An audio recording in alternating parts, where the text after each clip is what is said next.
Ada baik tak? Kenalkan diri. 橙色，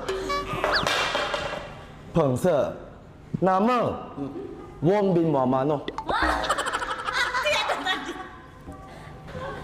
Nama I Prince. Mantap tak lapuk tu, mantap tak lapuk. Oh, masa molek. Choi. Prince Sid. Prinsip. Oh, Prince Sid. prinsip. Prince dari dinasti Lalat. I dari negara tarian menari-menari. Tagline, saya bahasa Cina sikit boleh? Boleh. Tagline saya, 橙色了，风可乐，青色风暴王. Maksudnya, setiap yang hidup pasti akan mati.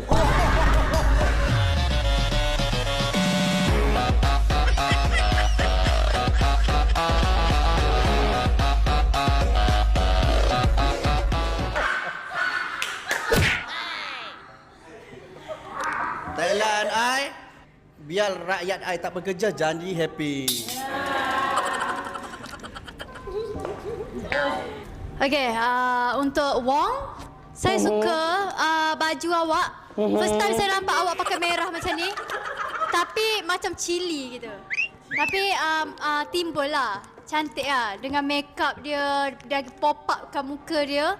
So saya rasa Wong kena muka karakter macam ni. Thank you. Saya. Saya pula, saya suka tengok Wong. Sebab Wong, Lewat chat tu. saya suka sebab dia bawa kelainan yang lain daripada orang lain. Memang aku tak wujud pasal ni. Sabar. Sosok, komen sosok tu. Allah. Dengan watak yang dia bawa, so kena dengan dia punya pakaian tu. Saya. Okey, kalau saya pula saya suka prinsip sebab karakter orang hok berperut gitu tu dia hok kena. Maksudnya bulu dada dengan bulu rambut tu mantap gila. Sekali lagi. So first time saya tengok baju Prince pakai gini, dia macam ganeh kelakor lah, Prince kelakor gitu. Bukan, dia tak jumpa saya. Oh, nak pakai semak ke? Nak pakai semak tak jumpa saya. Faham? Tapi kena lah, kena denganmu Apik. Ada juri jemputan. Okey. Dia sebenarnya bukan tak jumpa saya, Pi. Tapi Cukup kotak? Bukan. Ada? Untuk Prince macammu, inilah Prince. Prince yang selayaknya untukmu. Buka sikit, buka sikit.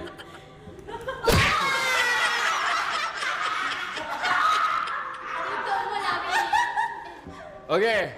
Untuk Wong. Prince Wong. Ya. Apa ni? Cuba cakap sikit. 橙色老 Oh, 王。 tak kena dengan muka. Sangat tidak sesuai. Ni Wong Samben Fira kata. Siapa hati Fira? Bukan Wong Samben ni. Kata-kata. Okey.